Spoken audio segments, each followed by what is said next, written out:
পুরী। শিলিগুড়ি স্টান bypass সমস্যার সমাধানে পুরসভা। বর্তমানে মৃত্যুপুরীতে পরিণত হয়েছে শিলিগুড়ি স্টান বাইপাস। একের পর এক দুর্ঘটনায় প্রাণ যাচ্ছে পথ চলতে সাধারণ মানুষের। বিভিন্ন সময় সাধারণ মানুষ থেকে বিরোধী দল বিজেপির এ সমাধানে রাস্তায় নেমে বিক্ষোভ দেখালেও হয়নি সুরাহা। এবার স্টান বাইপাসের স্থায়ী সুরাহা নিয়ে উদ্যোগী হল শিলিগুড়ি পুরসভা। মঙ্গলবার ট্রাফিক ডিএসপি বিশ্বজিৎ ঠাকুর, পিডব্লিউডি ও বিদ্যুৎ দপ্তরের আধিকারিকদের নিয়ে এক প্রস্থ বৈঠক সারেন মেয়র গৌতম দেব, ডেপুটি মেয়র রঞ্জন সরকার। কিভাবে রাস্তায় ট্রাফিক নিয়ন্ত্রণ করে দুর্ঘটনা কম করা যায় তার বিভিন্ন আলোচনা হয়। আলোচনা শেষে মেয়র গৌতম দেব কি বললেন শুনে নেব।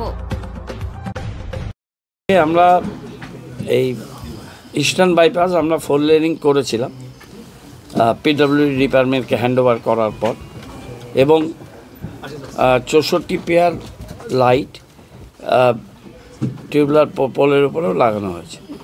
কিন্তু ওখানে মাঝে মাঝে অ্যাক্সিডেন্ট হচ্ছে। কিছুদিন আগেও আমাদের একজন সতীর্থ অ্যাডভোকেট তার সন্তান হারা হয়েছে। তার আগেও জলেশ্বরী বাজারে ওখানে গাড়ি ঢুকে গেছিলো দোকানের মধ্যে।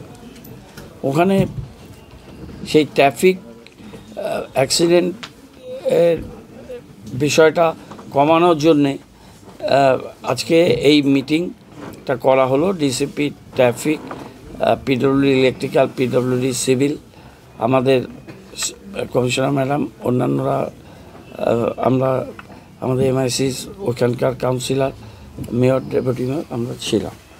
তো সেই মিটিংটা হয়েছে। কতগুলো সাজেশন পুলিশের থেকে এসছে। অনেকগুলো জায়গায় এই কাটটা বেশি করেছে। ওখানে স্থানীয় মানুষের চাপে তারা যখন রাস্তাটা হচ্ছিল অনেকটা বেশি জায়গা একটা চাপের মধ্যে করেছে। কোনো জায়গায় তারা সরিয়ে দিয়েছেন। এই সব জায়গাগুলোতে অ্যাক্সিডেন্ট প্রোন হয়েছে। সেখানে এখন রিফ্লেক্টার লাগানো হয়েছে, কিন্তু আরও এটাকে যাতে অ্যাক্সিডেন্টটা সেফ রাস্তা হয় তার জন্য 30 তারিখে জয়েন্ট সার্ভে হবে। পুলিশ, ট্রাফিক, পুরসভা, পিডব্লিউডি। আমরা কিছু লাইট আরও পুরো রাস্তা জুড়ে লাইট লাগানোর জন্য বলেছি। অ্যাপ্রোচ রোডগুলো আমরা